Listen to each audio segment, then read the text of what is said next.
আপনাকে যদি আগে পেতাম বা গত বছর আমি পেতাম তাহলে আমি কখনোই ফেল করতাম না। অনেক কমেন্ট ইদানিং আমি এমন দেখতে পাই।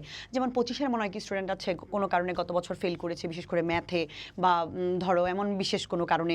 আবার এমন অনেক মানুষ আছেন যারা হয়তো পড়াশোনা ছেড়ে দিয়েছেন, করেন না, হয়তো লাইফে জব করেন এখন। কিন্তু আমার ক্লাস যখন তারা দেখে তখন তারা নিচে কমেন্ট করে, আমি দেখি অনেক, আমার খুবই ভালো লাগে এই ধরনের কমেন্ট দেখলে, যে আপনার মতো শিক্ষক পেলে আমি হয়তো পড়াশোনাটা ছাড়তাম না। এই যে একটা কমপ্লিমেন্ট আমাকে নিয়ে, এই যে একটা মন্তব্য, আমার মনে হয় সৃষ্টিকর্তা আমাকে কিছু দিয়েছেন বা না দিয়েছেন, মানে এই কমেন্টগুলো পেতেও তো ভাগ্য লাগে। সো আমি একটা কমেন্টকে অনেক প্রায়োরিটি দিই, অনেক অনেক বেশি। এবং এই কমেন্টগুলো আমি সারা দিন দেখি যে কে আমাকে নিয়ে কী ধরনের কমেন্ট করছে, আমি কি কারো লাইফে কোনো ভ্যালু অ্যাড করতে পারছি কি না। সো আমার মনে হয় আমি কিছুটা হলেও ওই মানুষগুলোর হৃদয়ে দাগ কাটতে পেরেছি, যাদের এই ফিল হচ্ছে অ্যাটলিস্ট ইয়েস, ওনাকে পেলে আমার লাইফ চেঞ্জ হইতে পারতো, বা উনি আমার লাইফটা চেঞ্জ করতে পারে। দেখুন, যেমন গত বছর ফেল করা একটা স্টুডেন্ট এই বছর সে কিন্তু ফেল করেছে, তার মানে আপনার আমার দৃষ্টিতে, আপাত দৃষ্টিতে মনে হইতে পারে সে ফেল করা স্টুডেন্ট, সে ব্রিলিয়ান্ট না। কিন্তু ফেল করলেই যে সবাই ব্রিলিয়ান্ট না, এটা কিন্তু ভুল ধারণা। আমি বারবার বলি, এমনও হতে পারে তুমি সঠিক শিক্ষক তোমার জীবনে পাও নাই।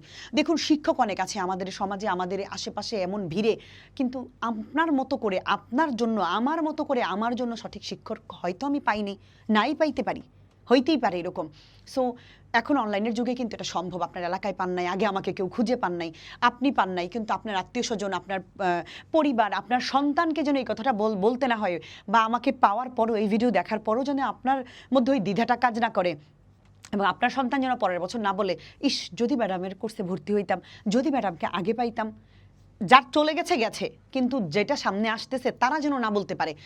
আমি যদি সত্যিকার অর্থে ভালো পড়িয়ে থাকি, আমি যদি সত্যি কারো মনে দাগ কেটে থাকি, আমি যদি সত্যিকার অর্থে কিছু আউটপুট দিতে পারি, সমাজে কোনো ভ্যালু অ্যাড করতে পারি, আপনাদেরও আমি মনে করি একজন সুনাগরিক হিসেবে আমাকে বা ওই বাচ্চাদেরকে হেল্প করা উচিত, এই ভিডিওগুলো পৌঁছে দেওয়া উচিত। যেমন আপনার আত্মীয় স্বজন হতে পারে, বোনের ছেলে, বোনের মেয়ে, ছোট ভাই, ছোট বোন, শালা শালি, অনেকে আছে এরকম।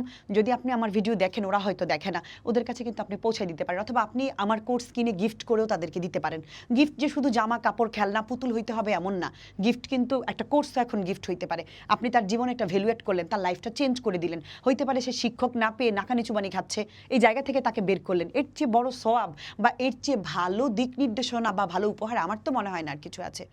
সো এই ধরনের কমেন্টগুলো, এই কমেন্টটা নিয়ে আমার বলার একমাত্র উদ্দেশ্য, মানে সত্যিকার অর্থে যারা মনে করেন আমি যেমন অনেকে আমাকে অনেক বাজে মন্তব্য করে, আমি তাদের কথায় যাব না, কিন্তু কিছু মানুষ আছেন এত এত এলিগেন্ট, এত মানে সুপার মানুষগুলো, যে মানুষগুলোর মানে আমি যখন আইডি বা প্রোফাইল দেখি, আমি তাদের যোগ্যও না, আমি যদি অনেস্টলি বলি। তারাও আমার ভিডিও দেখেন, আমাকে ফলো করেন এবং আমাকে খুব অ্যাপ্রিসিয়েট করেন, আমার খুবই ভালো লাগে। সো আমার আপনাদের প্রতি একটা বিনীত অনুরোধ থাকবে, ভালোর সঙ্গে থাকি, ভালোরকে মানে আরও ছড়িয়ে দিই মানুষের মাঝে। সো আশা করি আপনারা আমার জন্য দোয়া করবেন, আমার পাশে থাকবেন এভাবেই। আপনাদের এক একটা কমেন্ট আমার হৃদয়ে দাগ কাটে। হ্যাঁ, খারাপ কমেন্ট যেমন আমি কান্না করি, কষ্ট পাই, আবার আপনাদের কমেন্টগুলো দেখলে ওগুলো আমার রিলিফ হয়ে যায়। আপনারা আমার শক্তি, আপনারা আমার অনুপ্রেরণা, আপনারা আমার পাশে থাকবেন। আমি যেন লাইফে কিছু করতে পারি, আমি না, আমার প্রতিষ্ঠান যেন কিছু করতে পারে, ক্লাসভেল, এটা যেন একসময় মানুষের মুখে মুখে থাকে এবং আস্থা এবং ভরসার একটা জায়গা হতে পারে। ভালো থাকুন সবাই।